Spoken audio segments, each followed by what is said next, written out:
Alors, bonjour à tous, bienvenue sur Mécanique Sportive. Là, je vais passer en direct.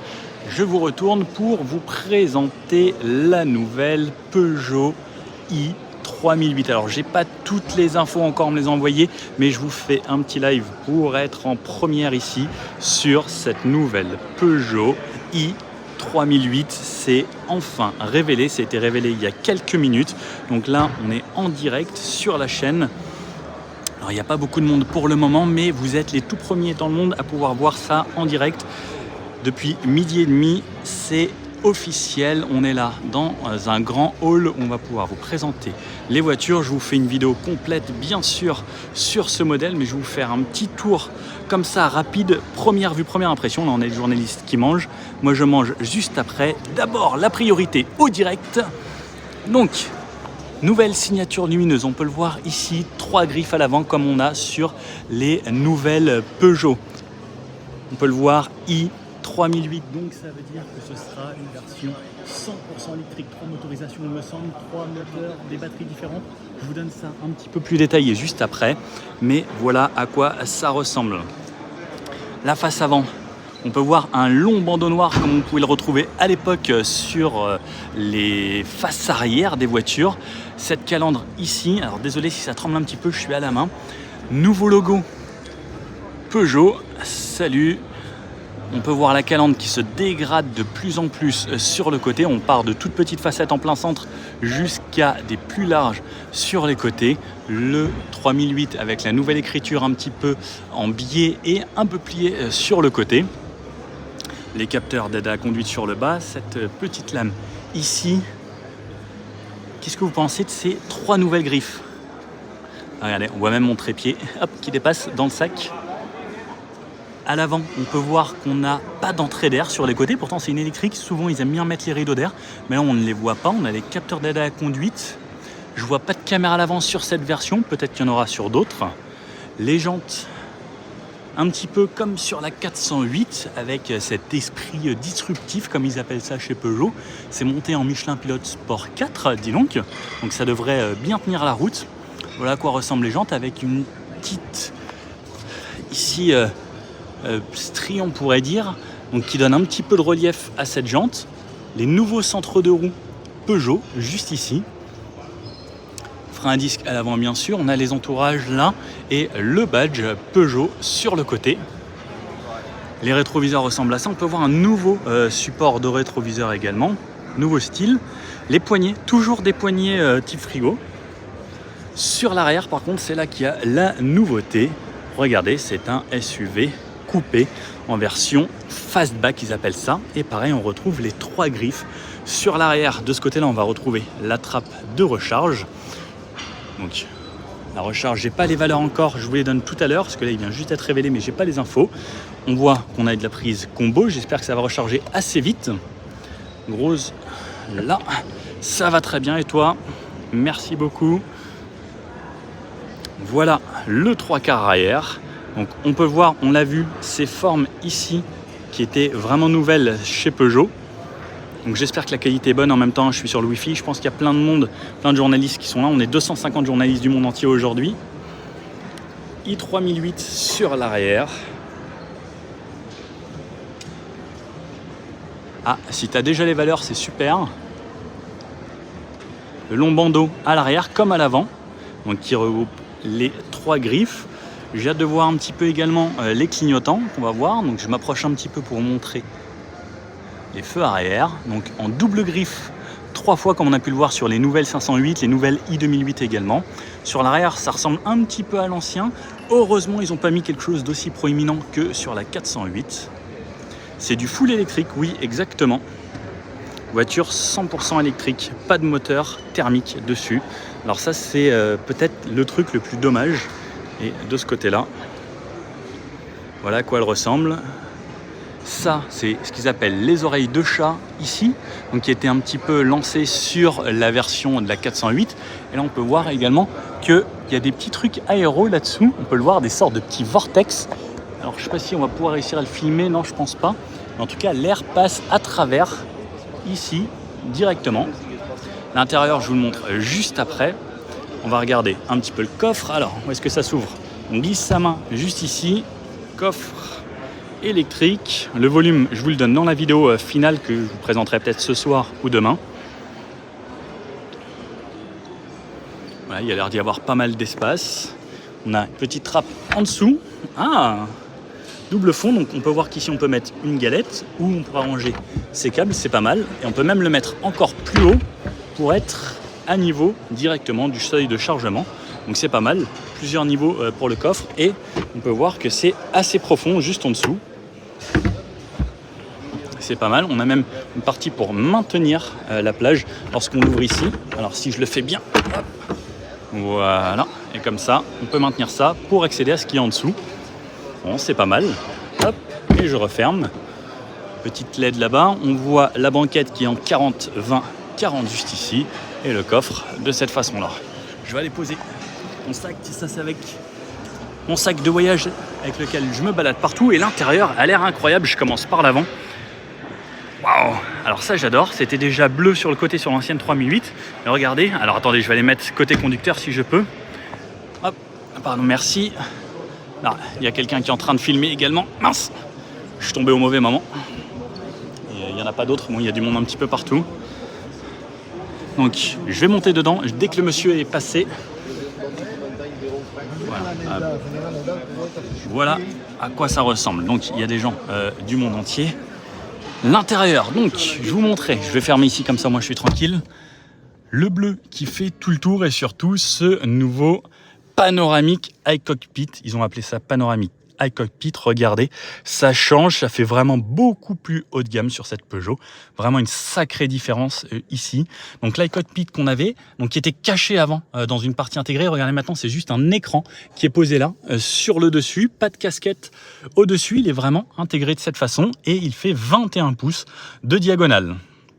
C'est quand même vraiment joli. Et sur le côté, pareil, on a cet effet. Alors, vous le voyez pas comme ça, mais ça donne vraiment un effet 3D. Un ressenti très très sympa. On a toujours la planche de bord ici qui est en tissu. Des plastiques un petit peu moussés sur le haut. Mais cet écran est vraiment très sympa. On peut voir siège ventilé. Donc ce que je vais faire, c'est m'activer la ventilation d'ailleurs, parce qu'il fait quand même bien chaud ici. On a les sièges massants également, comme sur l'ancienne 3008, je suppose. Là, on est sur une version en anglais. On peut voir la batterie ici. Donc là, on a la batterie qui est pleine. La voiture a 22 km. Et regardez, là par exemple, on peut voir qu'elle annonce 500 km avec 97% de batterie. Toujours. Ce qui nous rappelle chez Peugeot, on a la voiture, les jantes qui ressemblent à ce qu'il y a dessus. On a la touche Home ici.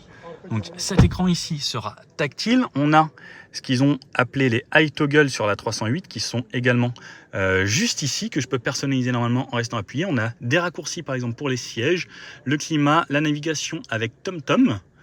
Voyons voir à quoi ça ressemble cette navigation. Ok, donc ça n'a pas trop évolué. Alors là, effectivement, peut-être que Renault fait mieux avec Maps intégré directement.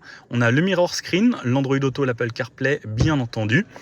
On peut faire défiler ici les iToggle directement. Donc ça, c'est personnalisable. Je peux avoir des raccourcis vers les réglages de la voiture. Et comme on connaît chez Peugeot, avec ce nouveau système qui est apparu sur la nouvelle 308, 408 et sur les nouvelles voitures. Le volant, lui, change également. Waouh, j'avais pas vu, j'ai pas fait attention. Donc, on garde toujours ce volant ici avec double méplat. On a la finition GT sur le bas. Mais par contre, regardez sur le côté, ça a changé. On a l'impression que ça devient des touches un peu tactiles, mais qui sont physiques. Donc, je peux quand même appuyer dessus. Donc là, je vais avoir l'assist, donc le régulateur adaptatif, le limiteur, l'activer, le désactiver et aller plus vite, aller moins vite, ok, et la distance avec le véhicule qui me précède. De ce côté-là, on a plus et moins pour le volume, décrocher, commande vocale et faire défiler les menus ici de radio ou autre. On retrouve de nouveaux commodos également à l'arrière et je peux mettre mes petits appels de phare de cette façon. Ici, comme on peut le voir là, auto, plein phare automatique, les clignotants, toujours le même bruit, donc ça s'affiche là-haut. De ce côté-là, on a les essuie-glaces, mais comme on peut le voir également, de nouveaux commodos. On retrouve toujours les mêmes partie de ce côté-là, ouverture du coffre, l'alarme. Ça n'a pas changé comparé à l'ancienne 3008, il me semble. C'est toujours les mêmes commandes de fenêtres et autres. Par contre, la grille d'aération, je viens de le découvrir avec vous, évolue pas mal. Regardez, c'est intégré ici. Des aérateurs là-haut qui sont flottants, qui sont bien intégrés. Et franchement, alors, il faut vraiment le voir parce que ça donne un effet relief 3D puisque c'est très bombé. Regardez cet intérieur juste ici. Là-haut, un petit rétro sans bord. Ça, ce que j'adore, c'est la boîte pour les lunettes. Sur cette version, on n'a pas de toit ouvrant. On a des sièges. Alors, je ne sais pas si c'est du cuir vraiment ou des imitations. On retrouve toujours le double rangement en plein centre ici. Donc ça n'a pas changé. Il reste toujours très profond. On a les clés ici. Ouh, je peux me barrer avec. Avec la clé qui ressemble à ça. Le frein à main, donc ça, pareil, ça n'a pas trop évolué. Par contre, comme on peut le voir, il n'y a plus de commande de vitesse là. Elle a disparu de cet endroit-là. Ici, on a quoi? Qu'est-ce que c'est que ça? Oh, une boîte qui s'ouvre en latéral. Alors, j'adore parce que c'est nouveau, c'est moderne. Double port USB type C ici. On peut connecter le téléphone et la recharge. Là, un petit endroit, ok, c'est pour le verrouillage. On a de la profondeur, on a du rangement là, on a du rangement là, on a du rangement là. Donc ça nous fait triple rangement ici, c'est vraiment pas mal. Et cette partie qui se referme, c'est agréable. On peut voir, on a des raccourcis ici, climatisation et autres. Et le sélecteur de vitesse passe à côté du démarrer ici. Donc drive en tirant vers moi, reculer en poussant vers là, parking de cette façon. On peut voir qu'on a des palettes également derrière le volant. Donc j'ai pas la petite touche M puisque c'est pas une vraie boîte de vitesse, c'est des voitures 100% électriques, donc les palettes, je suppose que serviront à la régénération pour récupérer plus ou moins, comme on peut le voir là sur les côtés. Voilà à quoi ça ressemble ici à l'intérieur, en tout cas sur cette partie avant, et toujours l'endroit pour son téléphone, je suppose, avec le chargeur par induction autour de cette partie en tissu. Au niveau du pédalier, ça ressemble à ça, ça ne change pas, toujours un gros repose-pied sur le côté. Salut, c'est un seul écran pour le conducteur et le passager. Oui, il n'y a qu'un seul écran, conducteur et passager. On peut le voir après, sinon le passager peut jouer avec ça pour avoir des raccourcis pour celui-ci. Mais c'est vrai que pour le passager, celui-ci se fait peut-être un petit peu loin. Il est vraiment fait pour le conducteur. Donc là, cet écran panoramique. Juste ici, on a des accoudoirs plutôt pas mal. Cette partie qui descend, ça change un petit peu. J'aime bien. Qu'est-ce que vous en pensez, vous, jusqu'à là ? Je trouve ça vraiment pas mal. Au niveau du siège, je vous le remonte, donc on a des sièges électriques sur cette version, les réglages sur le bas, la mémorisation sur 2 positions. Ils sont bien enveloppants, bien englobants. On a les appuis-têtes qui ressemblent à ça. C'est plutôt pas mal. Voilà, là on peut le voir, là quelqu'un qui utilise l'écran par exemple. Donc l'écran de droite seulement est lui tactile, pas l'écran de gauche. On a les haut-parleurs là, on n'a pas la finition focale aujourd'hui. Et sur l'arrière, donc là on peut le voir ici vraiment, il y a des gens qui ont mis leurs mains partout. Ça ressemble à ça. Et sur l'arrière, on peut voir les sièges, ils ressemblent quand même vraiment à ce qu'il y a d'habitude chez Peugeot. Et également donc cette partie en tissu, plastique dur par contre sur l'arrière, cette version Sky ici. Et les poignées pareil qui sont un petit peu penchées vers l'avant avec les commandes de fenêtre. Les sièges arrière, fixation top taser isofix sur les 2 sièges d'extrémité. Ça ressemble à ça. Un pavillon noir ici. On peut voir qu'on a les sièges arrière chauffants ici avec 2 commandes de sièges arrière chauffants. Port USB-C sur le bas avec 2 ports USB, une prise 12 volts, un petit rangement, un plancher quasiment plat, il y a un tout petit relèvement, petit tapis. Ça a l'air pas mal et je vais venir m'installer ici. Alors le siège était quand même assez reculé, j'ai de l'espace pour les genoux, j'ai l'air d'avoir de l'espace pour la tête ici. Alors je viens taper un petit peu ici sur l'arrière.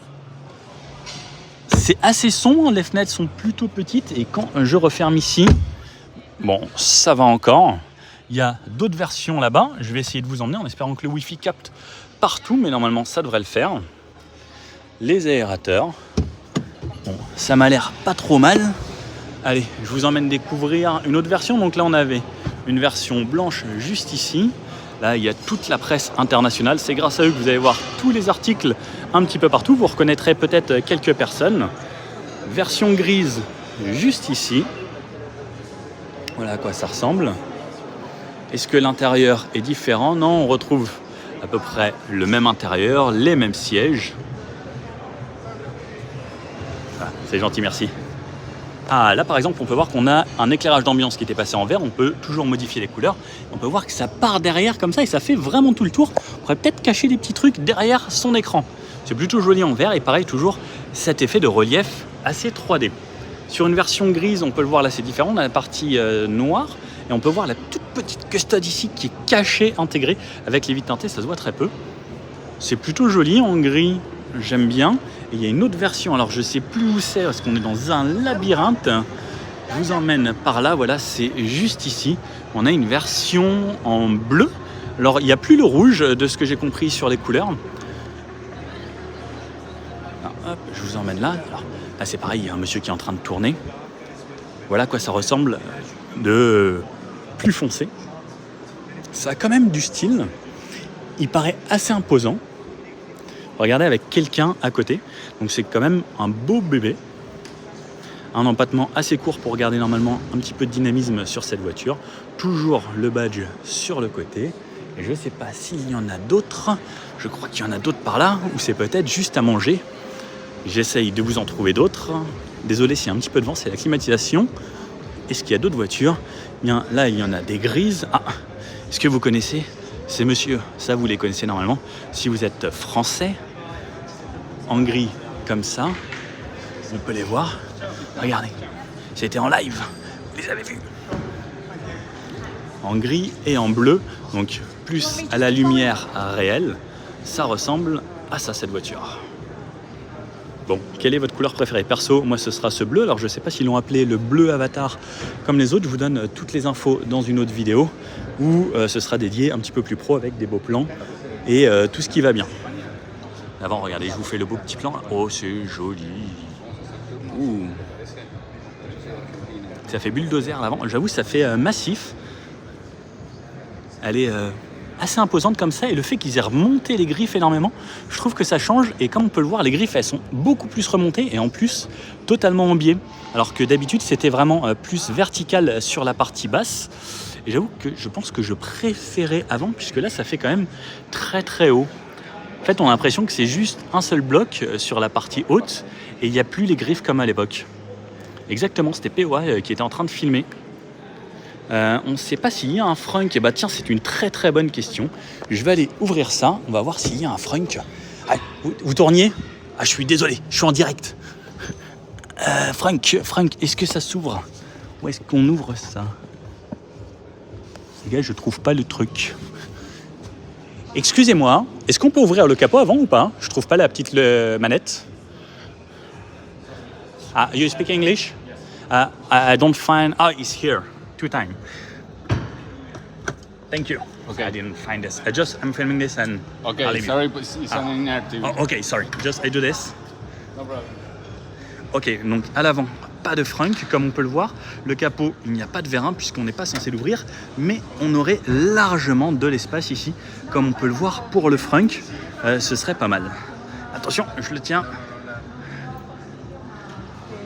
Voilà, je laisse le petit collègue le faire. Hop, et on referme donc. Malheureusement, pas de frunk juste ici. Sorry, thank you. Hop. Là, on a une télé d'un autre pays qui est en train de filmer. Donc, pas de frunk. Ouh, je n'avais pas vu ça. Regardez, cet arrière, il est coupé. Pouf, direct, tout droit. J'y avais pas fait attention juste avant. C'est quand même très, très radical. Et comme je dis, heureusement que ça dépasse pas autant que la 408. Ils ont reconnu leurs erreurs et surtout, ils l'ont pas fait tout en plastique. Parce que là, c'est quand même beaucoup, beaucoup plus joli. Le i3008 de ce côté-là, on peut le voir, donc avec la nouvelle signature, la nouvelle écriture et en E3008 sur l'arrière, de cette façon. Voilà, et là-bas il y a un châssis, donc la plateforme de cette voiture. On va pouvoir le voir juste ici. Voilà à quoi ça ressemble en dessous. Bon, merci à tous d'être en live sur la chaîne. C'est très cool. Je fais rarement des lives, mais je pense que là, ça valait le coup pour être dans les premiers à vous diffuser cette voiture directement. Donc, on peut le voir devant un gros radiateur, les suspensions. Donc là, on voit que ça a été posé sur un système qui déplace la voiture dans l'usine. Petit collègue espagnol, on dirait. Donc là, tout le système électrique. Donc tout ce qui est orange, c'est le câblage électrique. Et là, on peut voir les packs de batterie avec les différents modules. Donc on peut voir 1, 2, 3, 4, 5. Donc ah non, quoique pas forcément. Ah si, une dizaine de modules. Alors j'ai pas encore les capacités, mais je vous dis ça très très bientôt. Et à l'arrière, on peut voir les bras de suspension. Ici, on peut voir qu'on a donc un essieu comme ça ici sur l'arrière, une triangulation différente sur l'avant. Ça, c'est où il y a le volant. Donc là, normalement, on remonte et on a le volant qui tourne juste ici avec la direction. Voilà à quoi ressemble tout le système de batterie de cette voiture, juste là-bas. Bon, qu'est-ce que vous en avez pensé? J'espère que ce live vous a plu. Désolé, j'ai pas trop eu le temps de lire les commentaires. En tout cas, merci à tous. N'hésitez pas à partager ce live une fois qu'il sera fini d'être diffusé. Et suspension pilotée, je ne pense pas. Ça m'étonnerait, mais je pense pas. Merci à vous en tout cas. Je vous refais un petit tour. Je crois que maintenant, il va aller être l'heure d'aller boire un petit Coca-Cola. Sans sucre, j'espère. Ah non, ils n'ont pas de 2-0. Bon, ce sera un petit jus de pomme. Bon. Merci à vous. Et puis, je vous fais une vidéo le plus rapidement possible. J'essaye de la tourner dans l'après-midi avec tout le spec de la voiture. On essaye de revenir en détail sur le tout, mais vous avez déjà vu une bonne partie. C'est parti. Bon, c'est l'heure d'aller manger. À bientôt les amis. N'hésitez pas à vous abonner, à mettre des petits likes, des bisous, et puis à bientôt. Ciao. Je sais pas les gars comment on arrête le live. Non, c'est pas très grave, t'inquiète. Merci. À bientôt.